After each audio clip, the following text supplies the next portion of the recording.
तो जो सोमेटोमेट्रोपिन की जो बात हुई थी अभी ज्ञानेंद्र सर ने बताया, तो ये पांच लोकेशंस पे ही साइमल्टेनियसली हुआ था और 2012 से और 15 तक हुआ था। और इसमें जो है ना, बफलो की बात कर रहा हूँ मैं, जो हमारे इंस्टीट्यूट ने किया था, और उन पशुओं पर किया था जो हमने जिनकी फीडिंग ऑप्टिमम है, उनको भरपेट चारा दाना मिल रहा है, उनका अगर मतलब पशु की वेरिएशन को कम कर दें तो 20% तक दूध बढ़ता है। ये हुआ था। दिक्कत क्या आ रही थी कि उन पशुओं का, एक तो जैसे सर ने बताया सोमेटिक सेल काउंट बढ़ता है, तो मतलब दूध की क्वालिटी खराब हो गई। उसके अलावा जो दूसरी जो दिक्कत आती थी वो IGF-1 बढ़ जाता था। IGF-1 जब दूध में आएगा ज़्यादा तो वो पशु के शरीर को भी नुकसान करेगा। दूसरा नुकसान क्या है कि वो दूध जो आदमी पिएगा ये उसके लिए भी ठीक नहीं है। दूसरा कारण ये था। तीसरा कारण था, उनमें से 10% इंक्रीज हो जाती है अबॉर्शन की। पशु बच्चा गिरा देते हैं, और ये लगभग है ना तीसरे चौथे महीने के बाद आसपास में होता है।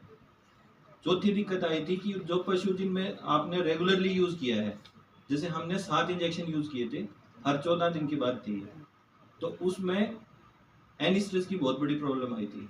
काविंग के बाद जो पशु होगा, तो आप इसका क्या मतलब है कि जैसे अगर आपने पशु में लगाना शुरू कर दिया, चाहे इलीगल है, वो इलीगल तो है ही है, तो अभी कुछ टेस्ट भी डेवलप कर रहे हैं, कई जगह है ना, ये लागू भी कर दिया है, और हो सकता है आगे और सब में मिल्क कंपटीशन में और ज़्यादा हो। दिक्कत क्या है कि आपके पास बहुत अच्छा पशु था, आपका 27 किलो 28 किलो, हो सकता है आप अपनी प्रैक्टिस से है ना उसको 30 किलो तक 32 किलो तक ले जाते। जब आपने RBST यूज करना शुरू कर दिया तो उसका जो रिप्रोडक्शन है, जो उसका गर्भ काल है, वो सारी चीजें डिस्टर्ब होंगी। आप फ्यूचर में उस पशु से कोई पशु नहीं ले पाओगे। तो ये सबसे बड़ा नुकसान ये है। तो आपको है ना ईमानदारी से अपने पशु को है ना जितना सुधारोगे उसका कोई मुकाबला नहीं। ठीक है सर, थैंक यू। इसमें सर एक चीज और ऐड करनी है। नहीं सर, हमने तो रिकमेंडेशन में जो हमारी तरफ से रिकमेंडेशन गई थी उसमें ना ही था ही, तो इसीलिए ना आज तक।